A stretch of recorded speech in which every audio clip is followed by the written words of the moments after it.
నడిచినా కూర్చున్నా మోకాళ్ళ నొప్పులు వస్తున్నాయా? ప్రాణ పెయిన్ క్లినిక్ లో అధునాతన చికిత్సతో మోకాళ్ళ నొప్పులు తగ్గించుకోండి. నమస్తే, వెల్కమ్ టు మనం టీవీ. మనం ఉన్నది మన కోసం. నేను వలి. ప్రస్తుతం స్టూడియోలో ఉన్నారు ప్రముఖ పొలిటికల్ అనలిస్ట్ అంకంరావు గారు. వారితో మాట్లాడదాం. సార్ నమస్తే. నమస్తే వలి గారు. అంకంరావు గారు, గురువారం మధ్యాహ్నం లంచ్ భేటీ ఉంది. వైఎస్ జగన్ గారు మాజీ ముఖ్యమంత్రి కేసీఆర్ గారితో భేటీ ఉంది. ఈ లంచ్ భేటీ కొంత ఆసక్తికర పరిణామాలు జరిగే అవకాశం ఉందని ఒక చర్చ అయితే జోరుగా జరుగుతుంది సార్. ఆయన ఆసుపత్రి నుంచి డిశ్చార్జ్ అయ్యి నెల రోజులుగా వస్తుంది, ఇంతవరకు భేటీ కాలేదు.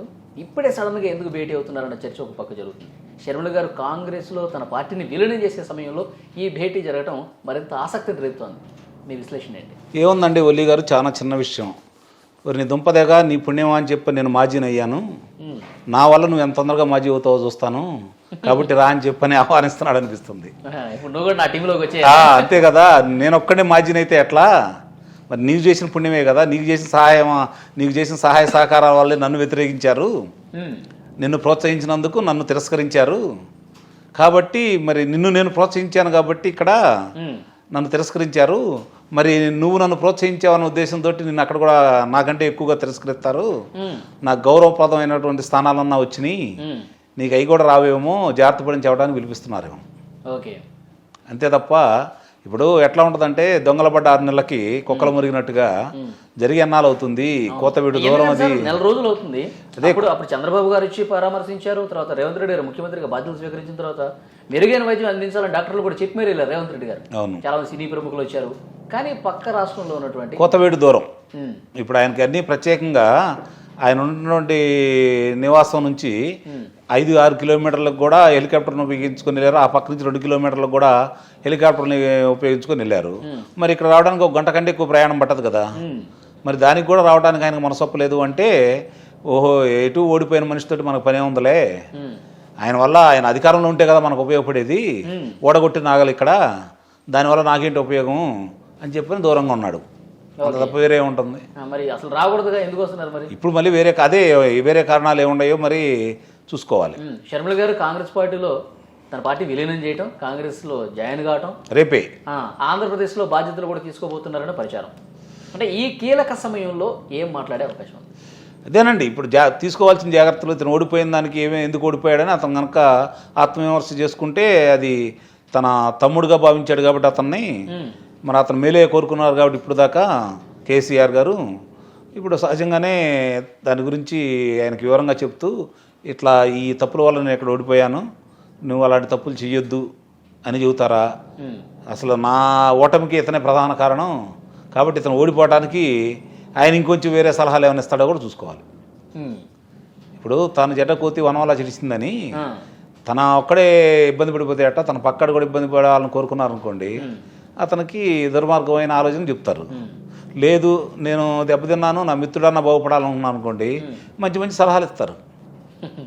అది ఓకే, 2 కోణాలు బట్టి ఆలోచించుకోవాలి కదా. షర్మిల గారు ఆంధ్రప్రదేశ్కి వస్తే కాంగ్రెస్ పార్టీ తరఫున జగన్ మీద యుద్ధం ప్రకటించాల్సిన పరిస్థితి ఉంటుంది. జగన్ గారిని ఇప్పుడు పర్సనల్గా ఎట్లున్నా సరే రాజకీయంగా పార్టీలోకి వస్తున్నారు కాబట్టి రాజకీయ విమర్శలు ఉంటాయి. ఆంధ్రప్రదేశ్కి ఏం చేశారు, ప్రభుత్వ వైఫల్యాలు ఏమన్నాయి, దీని మీద విమర్శలు చేసుకుంటూ పోతారు. అంటే దీన్ని ఏ విధంగా ఎదుర్కోవాలి, ఈ చర్చ ఏమైనా జరిగే అవకాశం ఉందా? ఎదుర్కోవడానికి ఏమి లేవు, మూలిగా నక్క మీద తాడికాయ పడ్డట్టు ఇక్కడ ఎదుర్కోవడానికి అంటూ ఏమి లేవు. ఎందుకంటే రేపు పొద్దున బయలుదేరుతుంది, రాజకీయ విమర్శలు మొదలు పెట్టాలి. ఓకే, అంటే ఈ కాంగ్రెస్ పార్టీ తరఫున వాడినే వినిపించాలి. ఇప్పుడు వాళ్ళు ఏమంటున్నారు, ఇక్కడ జరుగుతున్న అన్యాయాల గురించి, అక్రమాల గురించి, దోపిడీల గురించి, దుర్మార్గం గురించి ఆంధ్ర రాష్ట్రంలో కాంగ్రెస్ పార్టీ వాళ్ళు మాట్లాడుతూనే ఉన్నారు, ఎంతో కొంత ఆందోళన చేస్తూనే ఉన్నారు. వాళ్ళ ఆందోళన పెద్దగా ఎవరు పరిగణలోకి తీసుకోవట్లేదు. ఎందుకంటే వాళ్ళ మీద అంత కోపంతో ఉన్నారు ఆంధ్ర రాష్ట్ర ప్రజలు.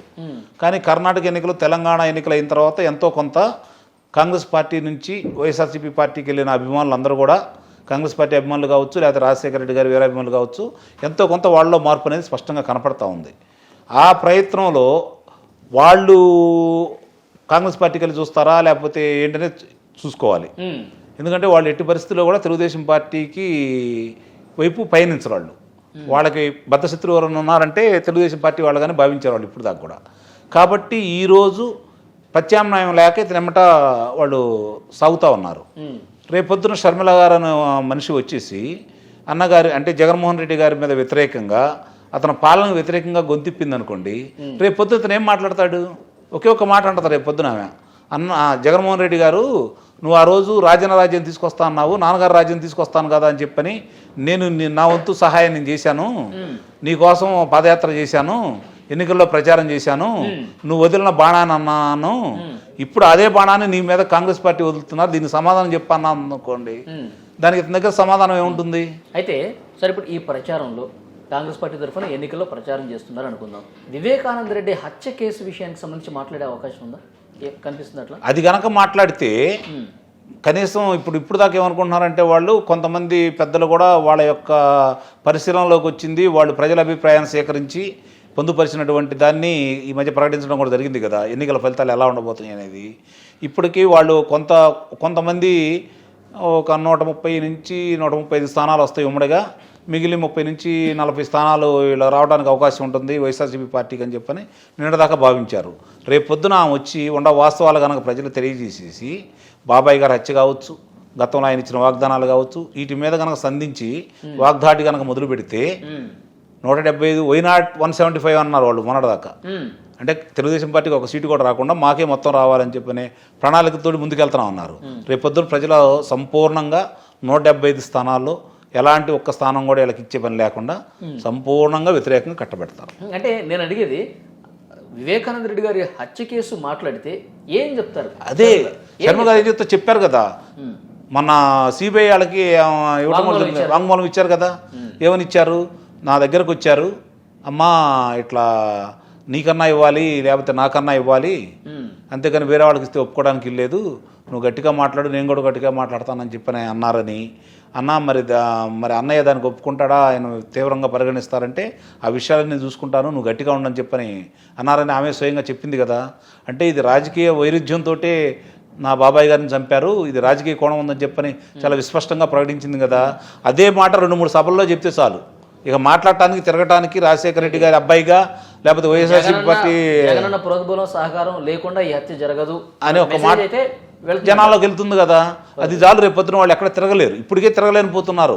శాసనసభ్యులు ఇంటింటికి వెళ్ళమన్నాడు, పథకాల గురించి చెప్పమన్నాడు, వాటన్నిటికీ వెళ్తా ఉంటే ప్రజలు వాళ్ళని తిరస్కరిస్తూ ఉన్నారు, గట్టిగా మాట్లాడుతూ ఉన్నారు, ఏం జరిగిందని అడుగుతున్నారు, రోడ్లు చూపిస్తున్నారు, కాలువలు చూపిస్తున్నారు, ఈ ముందు ఇది చేశారా మీరు అని చెప్పని అడుగుతున్నారు, జరిగే అన్యాయాల గురించి మాట్లాడుకుంటున్నారు, మా గురించి పట్టించుకోలేదు అంటున్నారు, గ్రామాలు అభివృద్ధి చెందలేదని అంటున్నారు. మరి ఇవన్నీ వాళ్ళు రేపు అడిగిన దానికి రేపు పొద్దున ఇది కూడా అడిగారు అనుకోండి, ఏమయ్యా ఆ రోజు నారాసుర రక్త చరిత్ర అన్నావు, చంద్రబాబు నాయుడు గారు, లోకేష్ బాబు గారు, అవినాష్ మరి ఇతను ఆదినారాయణ రెడ్డి గారు, బీటెక్ రవి గారు వీళ్ళు కలిసి చంపారని చెప్పి కదా మీరు ప్రముఖంగా ప్రస్తావించారు, మరి ఈరోజు నీ చెల్లి ఈ మాట అంటుంది, ఏంటి దీనికి సమాధానం అని చెప్పని ఆయన్ని అడుగుతారు. వచ్చిన స్థానిక నాయకులను కూడా ఏంటయ్యా మీరు ఆ రోజు ఇట్లా చెప్పారు కదా, ఇప్పుడు వాడు ఆ అమ్మాయి ఈ మాట అంటుంది, మీ నాయకుడు ఏం సమాధానం చెబుతాడు, నువ్వేం సమాధానం చెప్తావు, ఎట్లా వచ్చి మమ్మల్ని ఓట్లు అడుగుతున్నావు, నేను అబద్ధాలు చెప్పని అడిగారు అనుకోండి, వీళ్ళు అసలు తిరగలుగుతారా? రేపొద్దున అడుగు పెట్టగలుగుతారా? ఏ గ్రామంలోనైనా ఎక్కడికైనా సభ నిర్వహించగలుగుతారా? ఆలోచించండి. కాబట్టి అసలు ఇప్పటికే ప్రజలు ఏమనుకుంటున్నారు, నాయకులు ఏమనుకుంటున్నారు అంటే వీళ్ళు షర్మిల గారు అసలు నిజాలు బయట పెడితే రోడ్డు మీద తిరగలేని పరిస్థితి. నిస్సందేహంగా అనుమానం ఏముంది దాంట్లో? ఓకే, అనుమానం ఏమీ లేదు ఇక దాంట్లో. సరే, ఈ వైఎస్ జగన్ గారు కేసీఆర్ గారితో లంచ్ భేటీకి సంబంధించి మళ్ళొకసారి మనం మాట్లాడుకుంటే, అప్పుడు జగన్మోహన్ రెడ్డి గారు గెలవడానికి 2,000 కోట్ల రూపాయలు కేసీఆర్ గారు పంపించారని ప్రచారం ఉంది. ఇప్పుడు పార్లమెంట్ ఎలక్షన్స్ వస్తున్నాయి, ఇక్కడ అధికారంలో లేరు కేసీఆర్ గారు, ఇప్పుడు ఆర్థికంగా కేసీఆర్ గారికి సాయం చేయడానికి ఏమన్నా అలాంటి పరిస్థితులు ఉంటాయంటారా? ఆంధ్ర నుంచి హైదరాబాద్కి ఒకవేళ జగన్మోహన్ రెడ్డి గారి గురించి తెలియదేమో కేసీఆర్ గారికి, ముడేసి లోన వేసుకోవడం తప్ప ముడి ఇప్పడం తెలియదు ఆయనకి, కాబట్టి అటు నుంచి వస్తుందని ఆశపడద్దు. అవసరం కాబట్టి ఏదో ఒకటి చేస్తారు ఎంతో కొంత. ఇప్పుడు రేపొద్దున ఉపయోగం ఏముంది, మళ్ళీ ఈయన వచ్చి 4-5 లోక్సభ స్థానాలు గెలిచారనుకోండి, లేదు 17 అయినా గెలిచారనుకోండి, ఈయన వల్ల ఏం ఉపయోగం ఉంటుందని ఆలోచించుకుంటాడు. అది కనుక నిజంగా ఉపయోగం ఉండి ఈయన కనుక ఎక్కువ స్థానాలు వస్తాయి అని చెప్పి రాజుకుని వచ్చే పరిస్థితి లేవు కాబట్టి ఈ డబ్బులు కూడా ఎందుకు వృధా చేయాలి, అదే ఇంకో 10 మందికి నేనే అభ్యర్థులకు పంచుకోవచ్చు కదా అని చెప్పి భావిస్తాడు. చూద్దాం sir. Thank you very much Ankamarao గారు. Thank you.